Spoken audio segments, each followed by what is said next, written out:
Rana, can you please tell us what is it like raising your children in Gaza, and how have you managed to cope with this past week? Yes. Well, thank you for having me on this show. Well, every woman's dream is to be a mother, and when you think, you have this romantic idea of having your babies and raising them so peacefully and watching them grow up and all of that. But when my kids were babies, there was rounds of sonic booms and aerial shelling and so much. There were military attacks on Gaza, and I always just try to reassure myself that by the time they grew up, that all of this would just go away, and it couldn't possibly last for years. But here they are. They are Hind's age now. They're 17, and they have witnessed every aggression. And we have, as a mother, I've tried to deal with with during every aggression with them according to their age.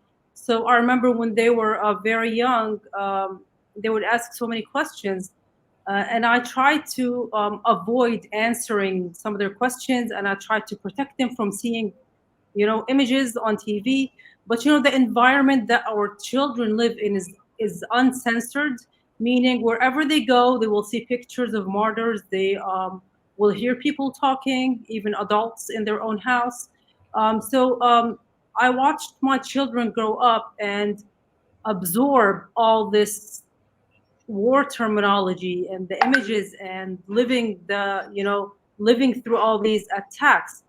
And it has been a very testing time for me and for mothers here, because you want your child to grow up with a healthy mental well-being, and but this isn't easy to achieve here amongst this very precarious life conditions here. So, for example, if you want me to talk about the last attack, well, it was only 3 days, but compared to other attacks, I guess because my children are teenagers now, it wasn't about panic. It was more about, devastation and frustration at this vicious cycle of on and off attacks. And I can't tell you how much this disrupts our lives. So even when they're at school, sometimes attacks would happen when they're at school, and then I would just run, to pick them up. And this happened in 2008 when the first attack was launched suddenly, and kids were at school, and it was actually the time of the day when the two shifts of school switched. So the morning shift was going home and the afternoon shift was going to school. And it happened during that time where while kids were in the street. So there's no discrimination, as we have seen, between kids or women or adults. And this has led to so many emotional problems for my kids, for other kids, like the Dr. Yasser has mentioned. And as a parent, I've tried to deal with these problems in my own way. So maybe I can talk about this if you Yeah, want to learn about that. Rana, I would like to ask you a very important question in this regard. During each aggression, have you noticed any emotional change in your children? And have they recovered even from the last war in Gaza in May 2021, and after any attack by Israel against the Palestinians in Gaza?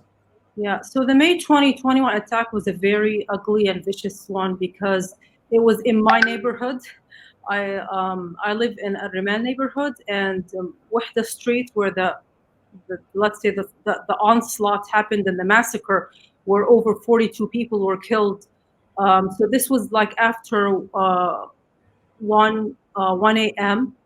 And suddenly we heard this we heard about like this very loud shelling and these blasts. And we were instantly we had packed, in every aggression, parents and children, they each have a backpack where they put just their essentials so they can just be ready to to run if there's an attack nearby.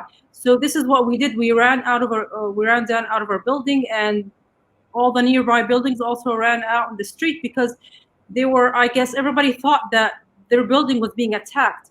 And so we were running in the streets, and I was looking at people running in the streets. I mean, people were going in different directions. I don't think they really knew where they were going. It was like a Nakba all over again. And I heard people screaming for help as we were running in the street.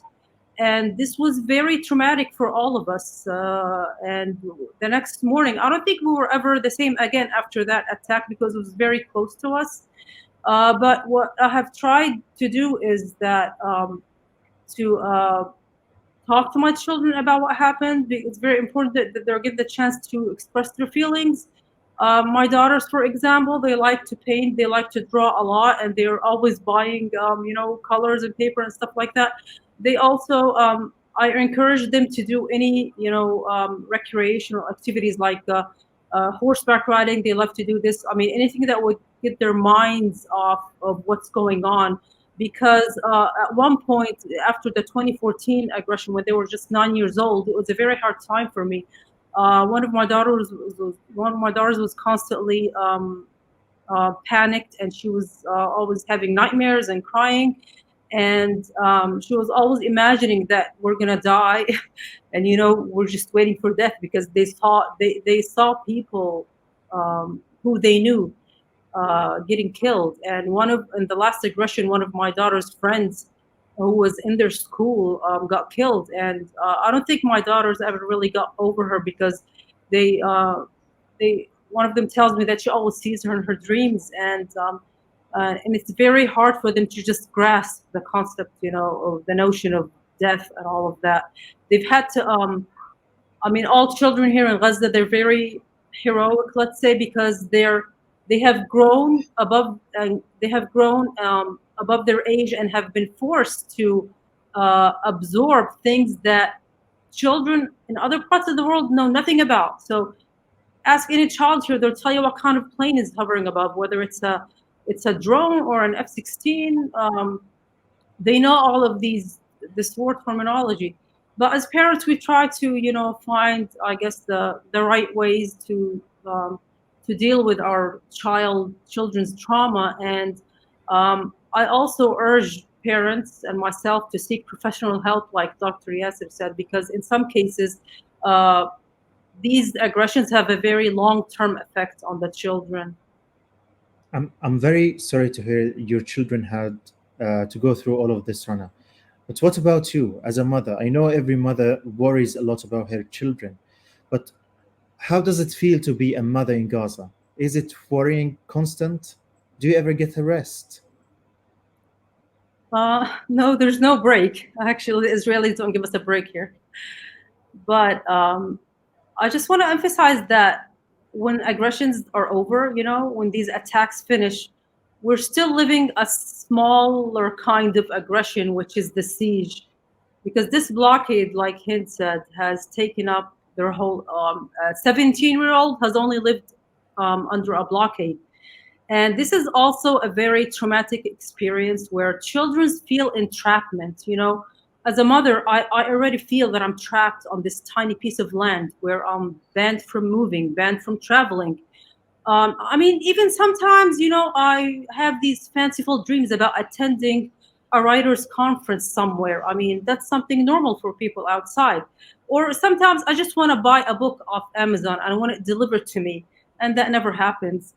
So the sense of entrapment here for kids is also very hard because um, during their elementary school years, they have a subject called national studies, where they study about Palestinian cities in 1948 Palestine and in the West Bank, and they've never seen these cities. I mean, just imagine anybody from the outside world can come and visit my country, but my kids can't go and visit their own country, and this has caused a lot of confusion for them. So.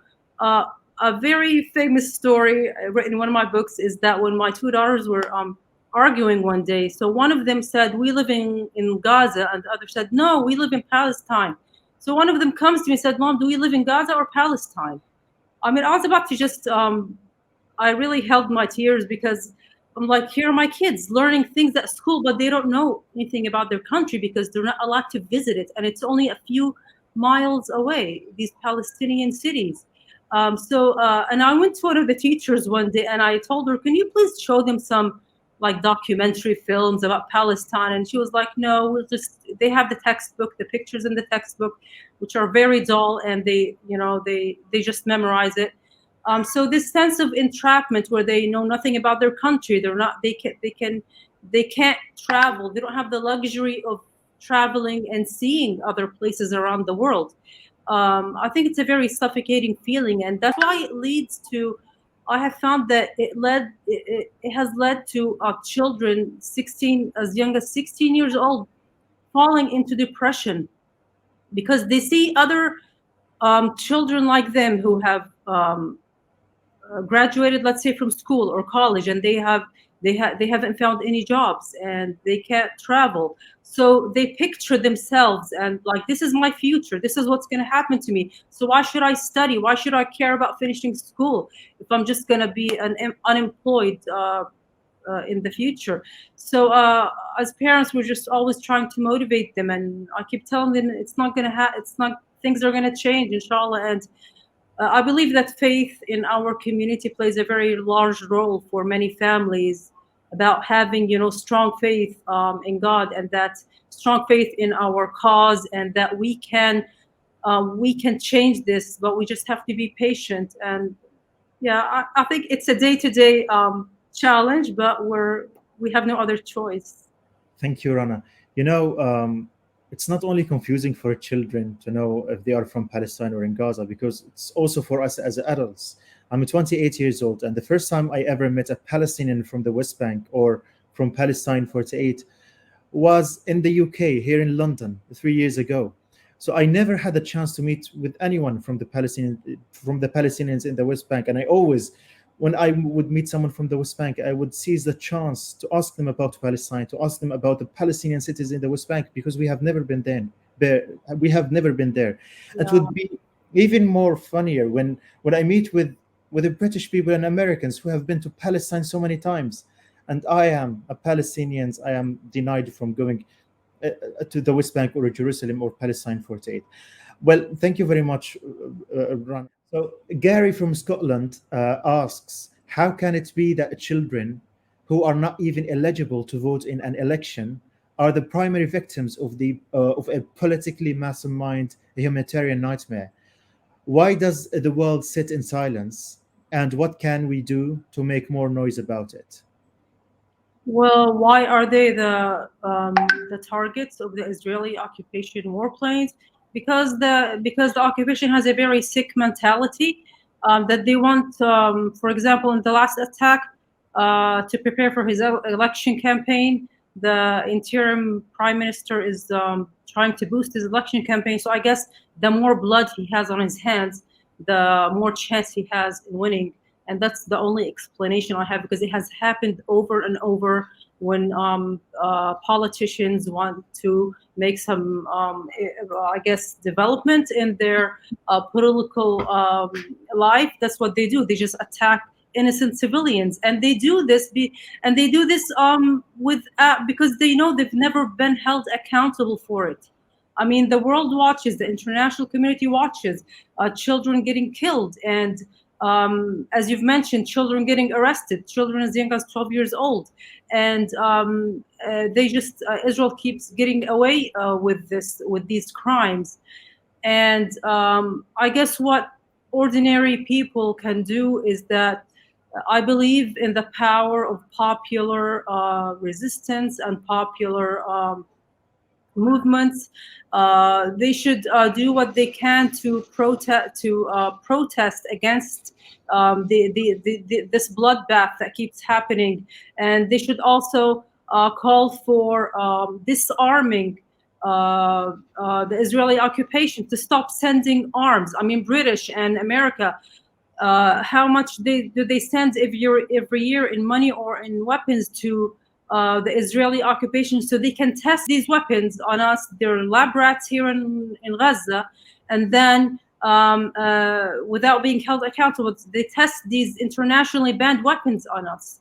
With every attack, and every attack we hear a new kind of bomb or weapon being used on us. So there should be high level protests to disarm and stop sending these weapons to Israel. And for Americans, their tax money goes to the Israeli army also. So I think these massive civil movements are very important. They should try to keep momentum, and it's not going to happen. Change is not going to happen very fast. It might take years, but I think that with every step counts, and it's a very long road. But I think we've been patient here. For 74 years, and so I think that they should also just not give up. Thank you, Rana. I would love to ask each of our dear speakers to leave a message to the world. So, what is it that you want to tell the world as a concluding message, Rana? Yes, well, I echo Dr. Yasser as well, and I urge people listening and people out there to listen to our stories, because our stories are not mentioned in mainstream media. You have to look for them. Maybe this this broadcasting that you have here is one of the ones that tell the stories of the Palestinians, as well as other media um, outlets. So please listen to our stories. Don't listen to the twisted facts or the Israeli narrative. As a mother, I want my children to live in peace. I just want them to play safely, to wake up to the sound of birds, not bombs, and to just have an ordinary life like children in other parts of the world.